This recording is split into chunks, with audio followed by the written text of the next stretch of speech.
Это программа «Актуальное интервью», в студии Иван Лазаренко. Здравствуйте.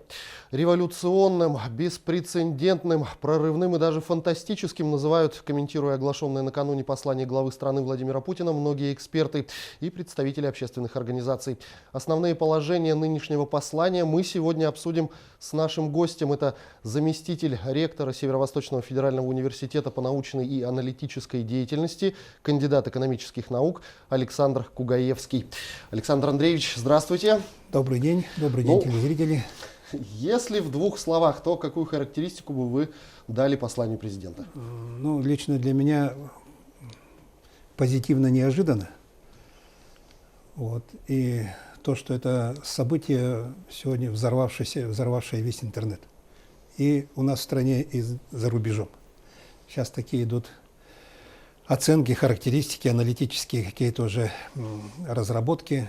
Но интересно слушать, читать и анализировать, а как люди на это реагируют. Поэтому это, с этой точки зрения, конечно, послание президента было очень такое неожиданное, но с большой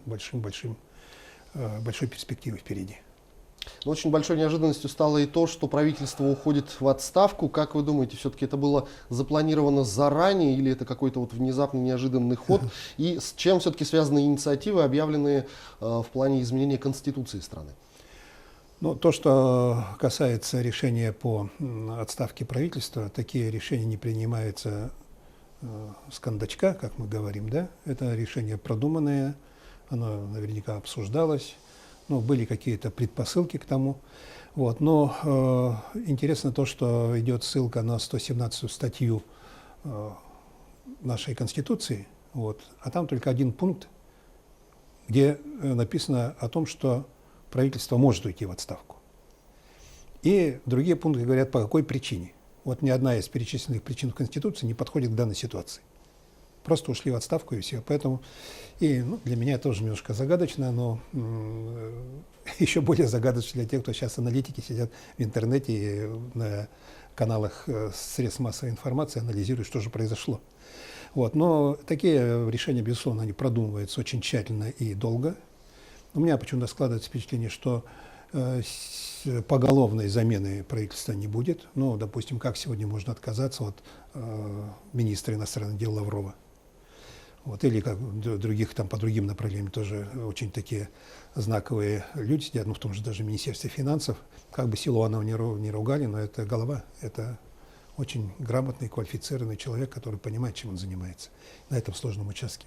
Поэтому я не думаю, что будет такая радикальная смена позиций.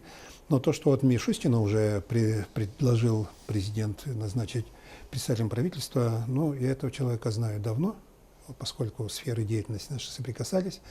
Хорошо, и мы все знаем, каждый из нас ощущает, насколько сейчас стала доступна и понятная налоговая наша служба.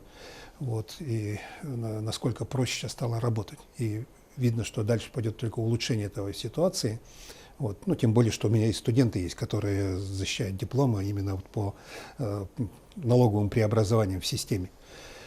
То, что касается конституционных, по Конституции предложений, да, это очень интересно. Многие из них уже, можно сказать, выстраданы, они вошли в практику нашу, как, допустим, соотношение минимальной оплаты труда, размера минимальной оплаты труда и прожиточного минимума. Мы давно этим параметром пользуемся, но в Конституции записать это уже как основной закон. Это все, уже никаких разговоров больше нет, это твердо и надолго. По то, что, допустим, президент не может избираться более чем на два срока подряд, я бы тоже так, как президент сказал, что, в принципе, это возможно, но зная, как работают органы власти и сколько времени нужно для того, чтобы войти в курс дела и дальше двигать вперед, то я думаю, что я бы остался на этих 2 сроках подряд. Рекомендовал, предложил бы 2 срока подряд. А по другим основаниям, по положениям и статьям Конституции, это очень интересное и правильное предложение. Только одна так мне оценка. Я думаю, что сейчас еще будет очень много, надо будет проанализировать, потому что эти статьи, которые попадают под предложения об их усовершенствовании, они могут касаться и других целей. Поэтому сейчас нужно выстроить эту всю систему, чтобы они не противоречили всем другим действующим направлениям. Но вот многие эксперты, оценивая послание президента, называют меры, которые заявлены по демографии, по поддержке семей с детьми, по образованию и по здравоохранению, ответами на ту ситуацию, которая сейчас. Так ли это? Действительно ли ситуация критична и нуждается в таких радикальных мерах, как вы думаете? Ну, здесь надо сказать, что вообще все содержание послания президента, оно так или иначе основывается на тех темах, которые обсуждаются вот в народе и в обществе нашем. Вот. И в этом и неожиданность отчасти то, что неожиданно все, что говорится, это было услышано, вот, и предлагается уже теперь для усовершенствования наших. Это, конечно, касается и демографической нашей проблемы. Ну, президент объяснил, почему это. Это демографическая волна, которую мы в нашей республике мы еще более остро ее переживаем, потому что возрастная пирамида, которая имеет некоторые пояски, там, когда у нас численность населения объективно уменьшалась, результат Второй мировой войны, потом наложили еще 90-е годы на это, вот, она ощущается более остро. Вот, и поэтому вот сегодня я говорю студентам, которые выходят у нас сегодня из университета, я говорю: ребята, у вас ситуация на рынке будет более благоприятной для вас, потому что не будет хватать трудовых ресурсов. Вы идете малочисленной командой, и какое-то время у нас будет не хватать трудовых ресурсов. Но зато потом, через некоторые лет, через 10, подойдет волна большая. Вот тех, которые сегодня находятся в детском саду, в яслях, которые сейчас поступили в школы, и завтра выпускников будет гораздо больше. А там дальше, через 5-6 лет, уже эта волна захлестнет трудовой рынок. Вот на это надо очень сильно реагировать. У нас в городе мы с этим уже столкнулись, когда разрабатывали стратегию развития города, это было еще при Арсении Сергеевиче, вот, и вот с этими параметрами мы уже тогда столкнулись. И когда стали уже просматривать и расчеты делать по тому, сколько нам школьных мест понадобится, получилось, что нам больше 30 школ надо построить. К тому, что у нас придет волна школьников, вот, у нас еще есть задача перейти на односменную учебу. Это значит, ученических мест уже в 2 раза больше нужно будет иметь. Вот это вполне реально такие жизненные задачи, которые нам сегодня приходится демографию изучать очень тщательно. У нас хорошо демографы, очень хорошие в республике. Вот они достаточно точно и четко прослеживают, сколько у нас будет детей, сколько яслей, сколько школьных мест, сколько детских садов, сколько ученических мест высших учебных заведений потребуется. Вот это уже мы сейчас можем видеть в прогнозе достаточно твердо. Ну, что касается рождаемости, удастся ли переломить ситуацию с рождаемостью только даже такими беспрецедентными экономическими мерами, или, на ваш взгляд, нужно что-то еще?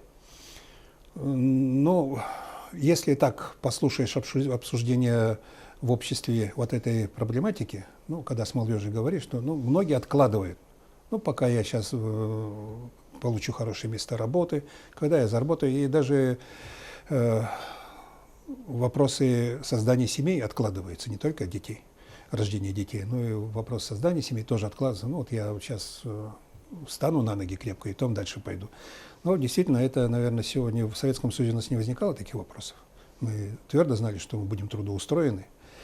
И поэтому, и, кстати говоря, поэтому президент тоже обратил внимание, говоря о том, что в медицине пойдет увеличение числа целевых мест, которые будут оплачиваться из бюджета. Он тут же сказал, что, ребята, вы должны обеспечить 100% трудозанятость тех, кого мы выпустим. Действительно, это, иначе деньги не стоит тратить на это дело. Так что с демографией очень хорошо, что он с самого начала это обратил внимание, тем самым подчеркнул, что вот сюда надо смотреть, и отсюда надо исходить, сколько нас будет, и что нам самим потребуется. Продолжая вопрос демографии, буквально недавно регионы нашей страны отчитались о том, что была решена проблема нехватки мест в детских садах у нас в республике, в том числе удалось урегулировать этот вопрос. Нет ли опасности, что снова мы столкнемся с такой проблемой? Если смотреть на демографические процессы, то, видимо, в ближайшее время у нас с детскими яслями, наверное, вопрос стабилизируется, а с детскими садами, пожалуй, еще будет какое-то время оставаться. Потому что пока эта большая волна не пройдет с большим числом этих наших детей, которые уйдут в школы и потом уйдут в вузы, мы будем еще испытывать эту потребность такую наверняка. Минэкономразвития России подвело подсчеты, что вот только на демографический блок послания президента понадобится в этом году 300 миллиардов рублей, а в следующем году 600 миллиардов рублей. Цифры колоссальные. Плюс деньги понадобятся еще и на другие, скажем так, решения вопросов. Есть ли деньги в бюджете? Хватит ли их? Когда готовится такой документ, как послание президента, там выверяет все на 100, на 1000 раз. Каждая цифра. Президент не имеет права ошибиться. Значит, это есть. Значит, есть и резервы на тот случай, если опять какие-нибудь там санкции придумает Трамп или кто-либо еще. Вот наш ответ Трампу на его все санкции. Какие действия нужно предпринимать регионам, чтобы в полной мере реализовать это послание? Ну, там даны такие интересные предложения прозвучали у президента, что надо еще будет дать больше полномочий на местные органы власти, то есть на субъектовые региональные органы власти. Но обычно полномочия, они влекут за собой и ответственность, но и они влекут ресурсное обеспечение. Значит, вот эти вместе с этими полномочиями это все будет соизмеряться, передача полномочий и передача ответственности за какие-то участки работы, она будет соизмеряться с тем, какими ресурсами обладает субъект. Он же при этом подчеркивает, что у каждого субъекта будет складываться по-разному. Поэтому это будет, конечно, все учитываться. Ну, в принципе, эта методика отработана, мы живем на этой методике. Там определенные полномочия, они соизмеряются как раз с тем, откуда мы возьмем средства для того, чтобы эти полномочия реально реализовать. Тут прошли те годы, когда полномочия давали, про деньги забывали. Ну, там, вы держитесь там, да? Ну, будем надеяться, что все у нас будет хорошо. Я думаю, что все будет хорошо. Александр Андреевич, я благодарю вас за беседу. Спасибо, что нашли время и ответили на наши вопросы. Это была программа «Актуальное интервью». У нас в гостях был заместитель ректора Северо-Восточного федерального университета по научной и аналитической деятельности, кандидат экономических наук Александр Кугаевский. До встречи в эфире.